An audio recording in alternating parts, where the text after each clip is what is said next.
Bismillahirrahmanirrahim. Assalamualaikum warahmatullahi wabarakatuh. Waalaikumsalam warahmatullahi wabarakatuh. Alhamdulillahi rabbil alamin. Wassalatu wassalamu ala asrafil mursalin wa ala alihi wa sahbihi ajma'in. Amma ba'd. Saudara-saudaraku, pemirsa rahimakumullah. Alhamdulillah kita kembali berjumpa di studio kami. Bukan studio nih, kita sedang berbincang-bincang di kafe pesantren modern Darul Ilmi Indonesia. Kali ini saya didampingi oleh sahabat saya yang kebetulan beliau adalah seorang tokoh pendidikan yang sangat luar biasa. Kiprah beliau dalam dunia pendidikan, beliau adalah Ustadz Nurdin Basori Afhami, Master Teknologi beliau ini dari Presiden University di Jakarta, yang mana beliau ini selalu menggeluti dunia pendidikan, terutama dalam hal manajemen pendidikan dan juga di bidang perumrohan, ya, umroh. Beliau juga selalu bawa jamaah umroh, ya, setiap bulan hampir ke tanah suci beliau. Nah, saudara-saudara, perbincangan kita saat ini bersama tokoh pendidikan adalah seputar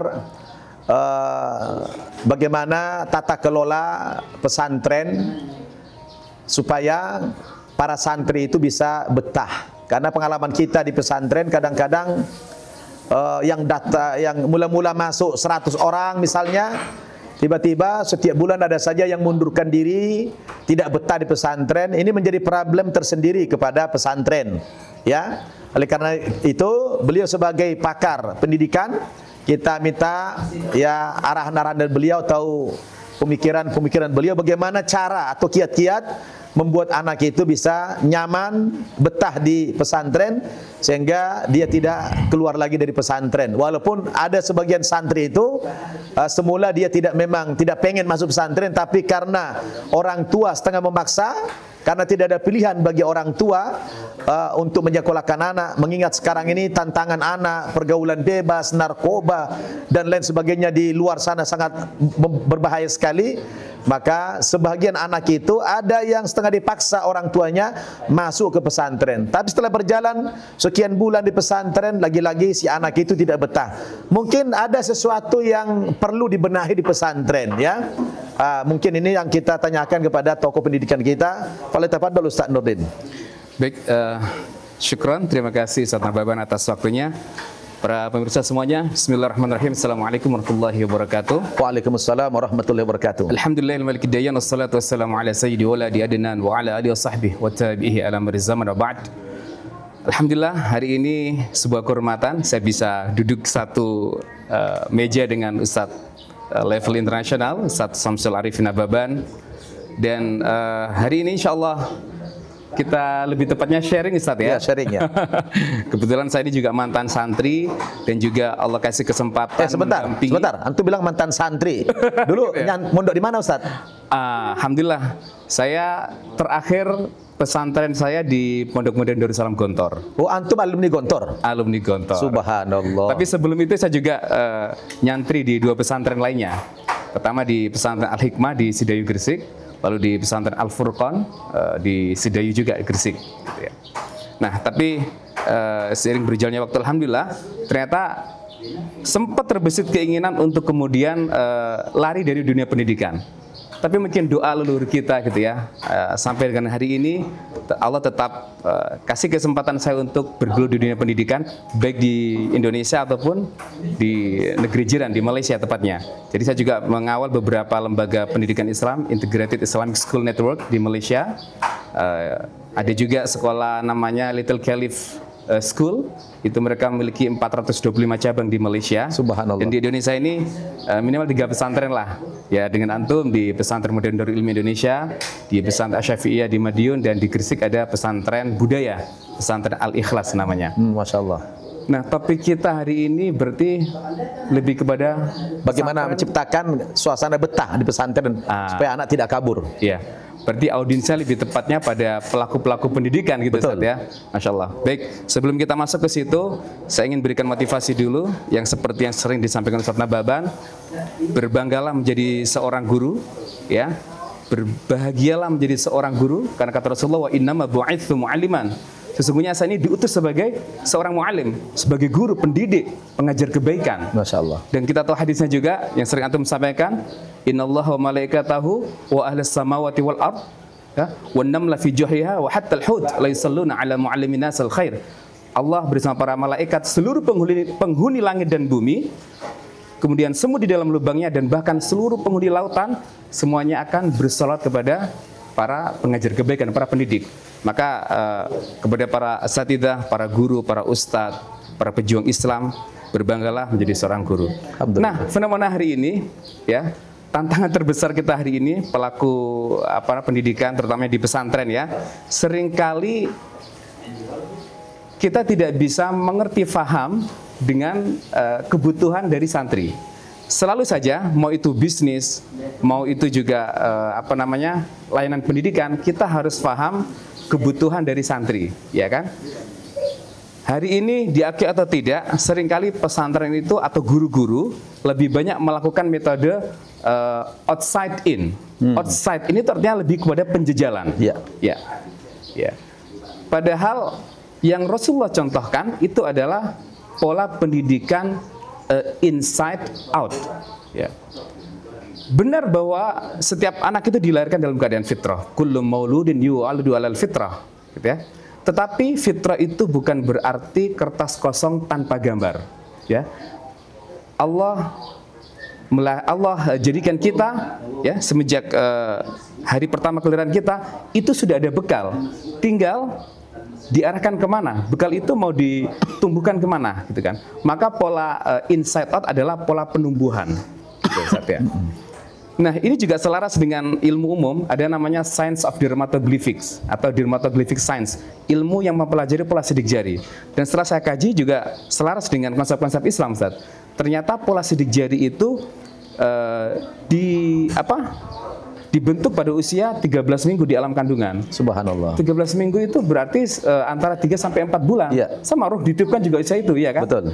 Dan menurut ilmu ini, usia 6 bulan itu sidik jari sudah permanen. Artinya, janin itu sudah dibekalkan sedemikian rupa oleh Allah, bekal untuk dia bisa bertumbuh nanti ke depannya. Maka ketika anak terlahir ke dunia, dia sebenarnya sudah ada bakatnya, tinggal diarahkan saja. Inilah yang saya maksud dengan pola inside out, penumbuhan, bukan outside in. Gitu, ya. Nah, kaitannya dengan mengawal pendidikan santri di pesantren supaya kemudian santri ini menjadi betah, maka perlu kita menggali analisa kebutuhan santri, gitu ya. Di usia seperti level ini, apa yang perlu ditumbuhkan, emosi mereka bagaimana, itu menjadi penting, ya. Hari ini sudah nggak zaman lagi namanya pemukulan, gitu kan, hukuman fisik segala macam. Maka kita juga tahu, apalagi konsekuensinya adalah kita harus berhadapan dengan hukum. Maka ini juga harus jadi poin yang patut dicermati oleh para pelaku pendidikan, ya. Kemudian lagi, hari ini juga orang concern dengan masalah gizi, maka pesantren juga harus berbenah. Jangan makan ala kadarnya saja. Bagaimana kita mau melahirkan generasi yang kalau di Al-Quran waj'alna lil muttaqina iman walladzina yaquluna rabbana hab lana min azwajina wa dzurriyyatina qurrata a'yun waj'alna lil muttaqina imama. Endingnya itu bagaimana mereka menjadi pemimpin, enggak hanya pemimpin orang-orang biasa, tapi pemimpin generasi unggul. Betul. Pemimpin bagi orang-orang bertakwa. Kalau kemudian asupan mereka itu biasa saja, maka di sini penting juga pesantren itu juga memikirkan masalah food nutrition, gitu ya. Jadi nutrisi, baik itu minumannya, baik itu makanannya, termasuk jajanannya. Jangan sampai banyak kemudian jajanan-jajanan yang kemasan yang banyak chemical residue atau banyak kandungan-kandungan kimia berbahaya, karena itu akan ngefek di kemampuan hafal mereka dan tingkah laku mereka. Gitu. Nah, saya yakin sebenarnya Ustadz Nababan di sini lebih paham karena beliau ini adalah pengasuh dari pesantren modern dari ilmu Indonesia. Beliau juga memiliki beberapa pesantren mu'alaf, ya. Saya pikir antum juga. Kalau dari antum sendiri apa Ustadz kiatnya? Iya, jadi begini Ustadz, luar biasa tadi, ya. Pemikiran beliau ini mirip-mirip dengan pemikiran Pak Prabowo kayaknya nih. Yang mana pemerintah di masa pemerintahan Pak Prabowo ini kan beliau punya program memberikan makan gratis kepada siswa-siswi se-Indonesia. Makan gratis tapi bergizi. Nah sayangnya memang dalam prakteknya program pemerintah ini yang luar biasa ini kadang-kadang ada yang disalahgunakan oleh oknum-oknum di lapangan, sehingga banyak kita lihat di kenyataan itu banyak yang keracunan, ya. Padahal Pak Prabowo selaku presiden itu punya visi yang luar biasa, bagaimana mencerdaskan anak-anak ini kalau makanannya tidak bergizi gitu ya. Nah itu saya terinspirasi dari dari pernyataan Ustaz Nurdin tadi, bahwa tidak mungkin kita akan melahirkan generasi unggul kalau makanan di pondok itu ala kadarnya, tidak ada nutrisi yang cukup, ya. Jadi memang alhamdulillah Ustadz, walaupun pesantren kita ini dengan SPP yang sangat murah sekali, biaya makan cuma 600.000 sebulan, berarti 20.000 sehari dikali 3 kali makan sehari, berapa itu? 20.000 dibagi 3. Berarti sekali makan cuma 6.500. Masya Allah. 6.500 itu dapat apa saudara? Tapi alhamdulillah meskipun hanya bayaran segitu, kita bisa memberikan makan bergizi kepada santri kita. Dengan tadi kita katakan adanya kita usahakan mencari subsidi silang itu. Nah, saya setuju dengan pendapat Ustadz Nurdin tadi, adalah salah satu faktor mungkin yang membuat anak tidak betah di pesantren adalah karena mungkin tidak bergizi makanan itu. Karena mereka mungkin di rumah biasa kan, tidak semuanya orang yang masuk pesantren orang yang tidak mampu secara ekonomi. Banyak juga yang saya lihat oleh santri pakai Mercy, pakai mobil mewah gitu. Artinya secara gizi di rumah dia terpenuhi. Tiba-tiba masuk ke pesantren diberikan gizi yang ala kadarnya, ya dia pasti tidak betah. Maka oleh karena itulah, tapi gini Ustadz, kita juga sudah memberikan anak yang bergizi, tapi lagi-lagi ada juga yang masih tidak betah. Nah, sehingga kita perlu mencari solusi. Apa sih permasalahan ini secara umum? Nah, kita bicara apa? Maka saya suka menanya kepada anak, apa yang kalian inginkan? Ya, fasilitas jajan kita siapkan, fasilitas olahraga kita siapkan. Apalagi nih? Atau mungkin juga ada selintingan mengatakan, Ustadz terlalu disiplin, terlalu hukumannya itu menakutkan gitu. Maka di sini sudah kita larang tidak ada hukuman fisik. Tidak boleh ada pelanggaran santri dihukum dengan fisik. Nah, setiap pelanggaran harus ada punishment. Punishmentnya apa? Bukan fisik, tapi dengan diwajibkan dia menghafal mufradat, kosakata sekian begitu. Nah, mungkin Ustadz perlu dicari lagi pola-pola yang lain, bagaimana caranya. Kalau untuk menahan, semuanya tidak boleh ada yang kabur, tidak boleh ada yang keluar lagi, barangkali berat, tapi paling tidak meminimalisir. Katakan dalam setahun ada yang mau tidak betah sampai 100 orang, berkurang menjadi hanya 5 orang tidak betah gitu. Nah, bagaimana Ustadz? Mungkin ada saran-saran dari antum, apa kira-kira kiat untuk membuat anak-anak betah di pesantren itu? Ya, baik. Yang Ustadz lakukan tadi itu sudah tepat banget. Jadi kalau di dalam dunia pelatihan kita biasa mendengar namanya training needs analysis, analisa kebutuhan pelatihan. Nah, objeknya adalah peserta pelatihan. Nah, kalau dalam sebuah pesantren, objeknya adalah para santri. Tadi Ustadz Nababan kemudian sering sekali turun ke lapangan, tanya ke santri satu persatu, ya, mewawancarai mereka. Itu sudah langkah yang tepat. Karena penting buat pesantren, lembaga itu kemudian untuk tahu background mereka. Jadi siapa mereka ini, dulunya aktivitasnya seperti apa? Oh, mereka kebanyakan hobi dengan olahraga segala macam. Maka penting kemudian pesantren juga menyediakan fasilitas olahraga gitu ya. Belum mampu yang besar, yaudah yang seadanya dulu. Jadi yang antum melakukan tadi itu sudah benar. Biasanya kita mencoba untuk mengetahui analisa ya kebutuhan santri lewat wawancara tadi itu. Jadi kalau mereka biasa olahraga, udah kita siapkan lapangan olahraga. Kemudian apalagi? Mereka di rumah biasa nonton mungkin film-film segala macam, maka kita jangan kemudian menutup diri. Mungkin boleh-boleh saja, sah-sah saja, mungkin seminggu sekali kita putarkan film edukatif gitu ya, yang bersifat menghibur tapi juga ada nilai pendidikan ya, untuk kita saksikan bersama dengan audio yang bagus misal. Nah, ini juga cara-cara bagaimana membuat mereka betah. Nah, tidak hanya itu saja, kalau kita kemudian sebenarnya kalau meniru dalam dalam belajar mengajar gitu ya, di dalam kelas, kalau kita meniru cara Nabi mengajar, itu sebenarnya juga kita harus yakin itu akan membuat mereka betah. Nah, ini PR bagi para guru-guru semuanya, para asatidzah untuk kemudian memperdalam literasi ya, bagaimana Rasulullah mengajar. Ketika anak itu membuat pernyataan yang benar, guru memberikan pertanyaan, kemudian dia menjawab benar, apa yang dilakukan Rasulullah? Menepuk dada sebelah kanan dan seterusnya gitu ya. Kemudian bagaimana Rasulullah menjelaskan? Rasul juga mengajar dengan menggunakan visual aid, menggunakan alat peraga ya. Pernah Rasulullah menggambar ini garis lurus, kemudian ini garis ke kiri ke kanan. Itu menggambarkan. Rasulullah juga memanfaatkan visual aid. Ini juga perangkat-perangkat pendidikan yang membuat anak itu betah. Artinya Rasulullah juga tidak hanya ngomongnya saja bagus. Jadi kalau bahasa kekinian, guru itu ya supaya nggak membosankan di kelas, dia harus memerankan 3 peran. Yang pertama, dia harus berpenampilan bagus supaya anak-anak yang tipe visual mereka juga nyaman.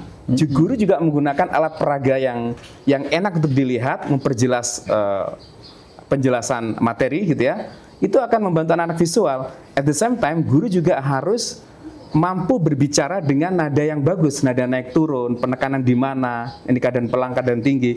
Itu akan sangat memfasilitasi anak-anak auditori. Sebab anak auditori dia lebih mudah menangkap pelajaran dari apa yang mereka dengar. Maka kalau kemudian audionya bagus dari seorang mudaris ini akan sangat membantu anak auditori.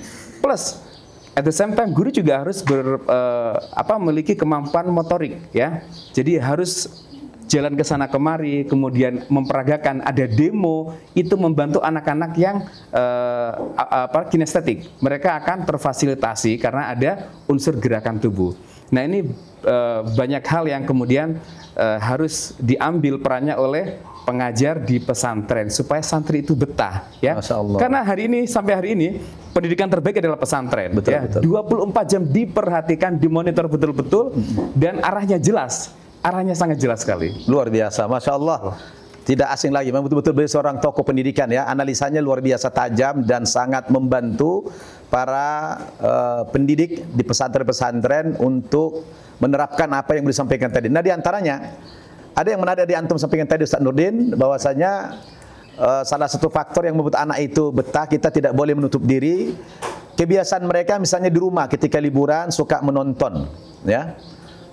Bagaimana kita gantikan di pesantren, entah seminggu sekali diputarkan tontonan atau film-film yang kira-kira menghibur dan sekaligus mendidik mereka. Nah ini Ustadz, memang di pesantren itu agak tabu. Kebanyakan itu dianggap tabu kalau diputarkan film gitu ya. Tapi ini menarik betul. Analisa antum ini luar biasa tajam dan itu sangat waqi'iyah. Faktanya begitu memang. Maka alhamdulillah kita juga sudah mencoba di pesantren Darul Ilmi ini setiap malam Jumat ya kita putarkan. Kebetulan kenapa milih malam Jumat?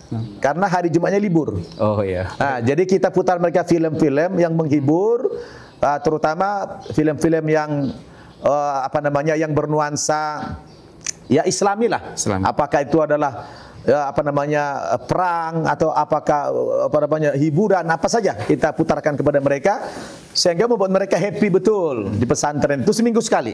Dan juga yang saya pelajari dari mereka ini kan ada kejenuhan tinggal di pesantren dikurung 24 jam.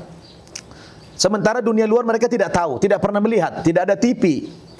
Mereka tidak boleh megang handphone. Bagaimana mereka tahu tentang dunia luar? Maka di pesantren kita ini kita adakan seminggu sekali tiap Jumat pagi mereka lari pagi semuanya di luar olahraga. Masya Allah. Mereka jalan kaki, jalan santai keluar luar pondok, dikawal sama guru-guru pengabdian semua. Itu durasi 1 jam. Jadi mereka keluar ke jalan raya, olahraga dengan pakaian training, pakai kaos mereka dengan logo-logo pesantren kita, dikawal sama guru-gurunya, mereka mutar gitu kan olahraga. Nah itu merefresh kembali, mereka membuat betah. Jadi selama ini kita kurung, ternyata membuat mereka jenuh di pesantren. Nah dengan seminggu sekali mereka melihat dunia luar, ya walaupun judulnya olahraga, tapi kan sama saja mereka melihat dunia luar. Tidak pure di dalam pondok itu lagi gitu kan. Apalagi dengan banyaknya materi pelajaran yang disuguhkan kepada mereka sampai 36 mata pelajaran itu kan membuat mereka bosan. Nah jadi luar biasa. Jadi betul lah kita banyak berguru dengan beliau. Maka yang kita terapkan sekarang di pesantren Darul Ilmi adalah setiap malam Jumat mereka kita putarkan film-film yang bermanfaat, yang bukan film yang mubazir, yang tidak bermanfaat ya film-film yang mendidik. Ramai-ramai mereka di aula kita. Kemudian hari Jumat paginya mereka kita suruh lari pagi di luar, ya, supaya mereka melihat dunia luar itu, sehingga salah satu faktor membuat mereka betah di pesantren. Ustadz, waktu kita terbatas, mungkin ada closing dari antum, bagaimana cara membuat anak betah di pesantren ini? Falyatafadhal terakhir. Ya. Last but not least, ini yang terakhir ya. Mudah-mudahan jadi penutup ya, bahwa hampir-hampir di pesantren itu mereka concern saja pada yang namanya peraturan itu identik dengan hukuman saja. Tetapi sedikit sekali dari pesantren yang memberikan sistem reward. Maka perlu kiranya pesantren itu juga memberikan reward kepada santri ya, ketika mereka membuat satu prestasi. Apapun, prestasi di kelas atau prestasi kesantrian, kita berikan reward. Yang sederhana saja, santri itu yang paling senang ketika mereka ada jam kosong atau libur ya. Jadi misalkan dalam satu pencapaian ketika dia sudah mencapai titik itu, kita kemudian berikan libur setengah hari atau 1 hari, atau kalau pencapaiannya tinggi, ya udah boleh pulang 2 hari. Itu jadi kebahagiaan tersendiri. Nah ini poinnya adalah bagaimana kita juga memfasilitasi santri dengan sistem reward. Tidak hanya punishment yang kemudian bikin mereka jenuh dan naudzubillah mereka kemudian tidak betah tinggal di pesantren. Itu saja mungkin dari saya, Ustaz. Masya Allah, Allah Akbar. Jazakumullah khair, Ustaz Nurdin. Luar biasa, beliau memang analisanya sangat luar biasa ya. Jadi betul, kita harus seimbang, tawazun di situ. Jangan hanya yang melanggar diberikan punishment, apalagi dengan hukuman-hukuman yang berat yang membuat mereka menjadi jenuh di pesantren, tapi juga orang-orang yang punya prestasi diberikan reward kepada mereka, apakah dikasih hadiah dalam bentuk makanan, dalam bentuk buku, dalam bentuk apa saja. Nah, alhamdulillah kebetulan sebelum antum menjelaskan yang seperti ini, kami sudah lebih dulu, Ustaz. Masya Allah. Memberikan reward itu kepada anak-anak yang berprestasi, alhamdulillah. Sebelum closing, Ustaz, boleh tahu prestasi apa yang diraih oleh Darul Ilmi? Jadi di Darul Ilmi ini, walaupun umur Darul Ilmi baru 3 tahun, dengan jumlah santri hampir 300 orang, ini baru 3 tahun umurnya, Ustaz. Baik. Itu alhamdulillah kita sudah meraih prestasi tingkat nasional. Masya Allah. 2 prestasi nasional yang kita raih. Pertama, yaitu prestasi karate. Masya Allah. Santri kita 1 orang meraih juara 1 nasional lomba karate tingkat nasional. Masya Allah. Ya. Kemudian yang kedua, guru kita juga. Salah seorang guru kita juga meraih juara 1 nasional di waktu yang bersamaan. Waktu bersamaan karate yang diadakan di Mataram, di Lombok. Iya. Kemudian prestasi akademiknya ada 2 santri kita yang juga masuk final. Ya, yaitu final Olimpiade Matematika Biologi tingkat nasional yang diselenggarakan di Bandung nanti di bulan ini juga. Padahal pesantren baru 3 tahun. Padahal pesantren ya, bisa ikut lomba di biologi. Ya, biologi. Untuk umum, Ustaz? Umum. Masya Allah. Karena kita modern. Jadi kita ini modern. Jadi bukan hanya pelajaran agama. Semua ilmu-ilmu kauniyah yang dipelajari di sekolah-sekolah kita pelajari. Di sini matematika, biologi, fisika, geografi, sejarah, semua kita pelajari. Apa yang diprogramkan negara itu kita jadikan pelajaran juga di sini. Masya Allah. Cuma kelebihan pesantren modern itu bahasa pengantarnya, Ustadz. Nah. Bahasa pengantarnya di sini adalah bahasa Arab dan Inggris, bilingual. Masya Allah. Di sini tidak boleh ada bahasa Indonesia atau bahasa daerah. Kalau ada santri kedapatan berbahasa daerah, itu langsung diberikan hukuman iqab. Apa iqabnya? Hukumannya dibotak. Itu baik di kelas ataupun luar kelas ya? Maupun di luar kelas. Karena kalau itu tidak dipaksakan, tidak mungkin anak itu bisa berkomunikasi dengan bahasa yang baik. Jadi anak harus dipaksa dengan sanksi-sanksi hukuman tadi. Nah, alhamdulillah kita hanya berikan mereka toleransi 6 bulan pertama. 6 bulan pertama masuk santri di sini boleh berbahasa Indonesia. Tapi setelah itu masuk semester kedua, sama sekali santri tidak boleh berbahasa selain daripada 2 bahasa itu, Arab dan Inggris. Nah, dan kita memang mengambil tenaga-tenaga pengajar yang dari Gontor yang profesional. Dan semua karena kita ini berkiblat ke Gontor. Semua kurikulum kita 100% kurikulum Gontor. Dan guru-guru kita semuanya adalah alumni Gontor yang paling top-top di Gontor kita ambil. Masya Allah. Sehingga dalam waktu yang sesingkat-singkatnya pesantren ini subhanallah kita bisa berhasil mendidik santri-santri kita menjadi santri yang berkualitas. Masya Allah. Maka ini saya terus menggali bagaimana supaya anak betah gitu ya. Karena kita sudah berusaha untuk meningkatkan prestasi daripada anak-anak santri ini. Dan ada konsep saya lagi yang mungkin jarang dipikirkan oleh ulama-ulama dan kiai-kiai pimpinan pesantren. Saya punya tekad, Ustadz. Selama ini kan guru pesantren cukuplah dengan ikhlas. Modalnya ikhlas saja. Iya. Kesejahteraan mereka tidak usah dipikirkan. Iya. Saya dari pesantren Darul Ilmi Indonesia ini sebagai pimpinan saya punya visi, tekad saya bahwa pesantren modern Darul Ilmi Indonesia ini menjadi pilot project bagi seluruh pesantren. Saya akan berikan gaji guru pesantren terbesar adalah Darul Ilmi Indonesia, agar mereka juga hidupnya sejahtera, karena mereka juga punya kebutuhan. Anak-anak mereka juga butuh pendidikan yang layak, kesehatan mereka, rumah mereka. Maka bahkan saya bilang sama guru-guru kita, walaupun SPP kita murah, kita usahakan bagaimana antum setiap guru nanti punya mobil pribadi, sehingga antum sebagai guru pesantren, sebagai ustadz, antum dihormati. Karena di era sekarang ini ustadz, kalau ada ustadz jalan kaki apalagi naik sepeda itu kurang dihargai oleh masyarakat. Tapi kalau ada ustadz ya pakai mobil itu dimuliakan, dihargai. Dunia sudah terbalik.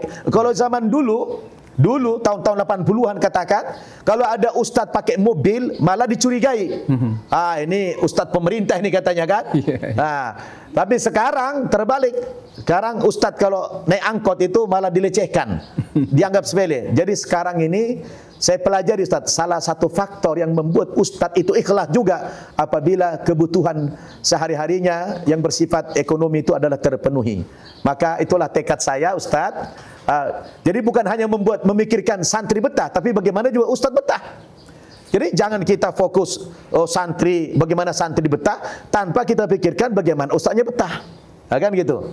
Nah, salah satu membuat ustadz betah adalah kalau kesejahteraannya kita perhatikan. Berapa banyak guru-guru pesantren yang kabur? Bukankah kemajuan pesantren ditentukan oleh guru? Betul. Betul tidak? Betul. Ya kan Ustaz? Betul. Jadi kalau gurunya tidak diperhatikan kesejahteraannya, ya kabur dia. Kalau dia kabur, apa nggak bubar itu pesantren? Apakah kita bisa dengan ala kadarnya pendidikan? Tidak bisa. Nah, maka Darul Ilmi ini subhanallah pemirsa, 3 tahun santri kita sudah hampir 300 orang. Berarti kan luar biasa ini. Nah, karena memang visi pimpinannya seperti itu. Alhamdulillah, maka kami mulai sekarang juga sudah membuka pendaftaran PSB, pendaftaran siswa baru atau santri baru. Silakan. Angkatan akademik 2026-2027. Silakan ya. Alamat kita di Gadok. Lihat di situ nanti pesantren modern Darul Ilmi Indonesia. Dan yang paling penting, karena juga banyak santri kita ini orang-orang yang tidak mampu, antum ambil bagian. Katakan kepada kami, Ustadz, saya menjadi salah seorang orang tua asuh daripada santri yang tidak mampu itu. Ini saja. Kita sangat berterima kasih kepada Ustaz Nurdin yang luar biasa mencurahkan ide-ide dan pemikiran beliau, menciptakan suasana betah di pesantren kepada santri kita.